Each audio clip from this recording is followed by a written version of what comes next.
Hey y'all, today I'm going to be showing you how to make apple pie bites. Let's first start with your ingredients. You're going to need 1 Granny Smith apple, a 1/4 cup of packed brown sugar, 1 teaspoon of apple pie spice, plus a little extra for sprinkling on top, 3 tablespoons of butter. You can add chopped nuts if you'd like, but it's definitely not required. And then you'll need 1 tube of refrigerated crescent rolls. We're going to begin by cutting and coring our apple. I have 2 apples here because I'm going to show you 2 different ways to do that, but you'll only need 1 apple. So the first way you can do it is with an apple corer. So if you have one of these at home, you simply center it and press it down and it will cut it into even slices for you.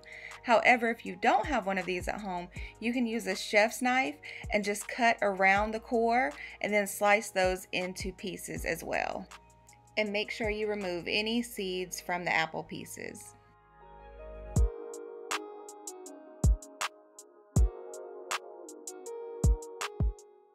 Now we're going to measure our brown sugar. We need 1/4 cup of packed brown sugar. So I'm using a dry measuring cup and I'm going to pack the brown sugar into the measuring cup. So add some to the measuring cup and press it down. Add more and press it down until you cannot add any more.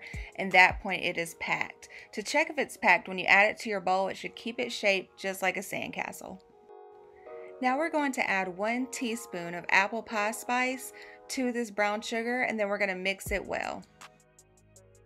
Once that is mixed, we're going to set this bowl to the side to use it later. Now we're going to start with another bowl and add 3 tablespoons of butter. Microwave that for 30 seconds until it melts, and then add your apple slices to this butter. You should have 8 apple slices, and we're going to mix these around until they're completely covered in butter. Then set that bowl to the side as well. Now we're going to prepare our baking sheet. If you have parchment paper, you'll just put parchment paper straight on your baking sheet. But if you don't have parchment paper, I would highly recommend lining your baking sheet with foil first and then using a non-stick cooking spray. The foil is going to protect your baking sheet and make cleanup a lot easier. Now we're going to open our crescent dough and place it on the baking sheet. So all you'll need to do is unroll it and place it flat, and you will see that there are already lines that are cut into your dough. You want to separate it on these lines, but be careful not to pull them too far out of shape. We want to keep the triangle shape.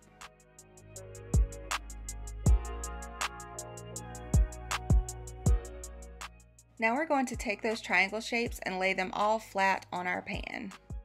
Then, using the brown sugar mixture that we made earlier, we are going to take a little bit of that and put it on top of each triangle, covering the triangle completely.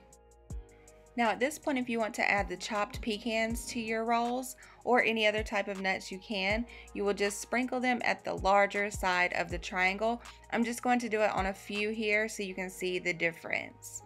Again, this part is completely optional and you do not have to add nuts. Now we're going to take our apples that have been sitting in butter and place 1 apple at the wide part of each triangle. You should have a little butter left at the bottom of your bowl. Don't throw this away, we're going to use it a little later.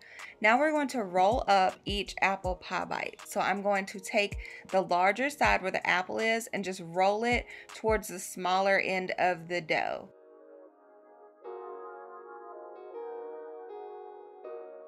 When you place the roll onto the baking sheet, make sure you are placing the side that is completely covered down and the opening where you can see the apple is facing up. So you see this is the closed side and the apple parts are showing on top.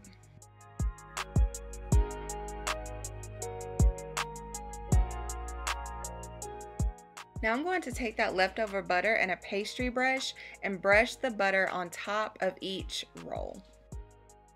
Now I'm going to take a little bit of the apple pie spice and sprinkle it on top of each crescent roll. We're going to bake this at 375 degrees for 10 to 12 minutes or until the tops are golden brown.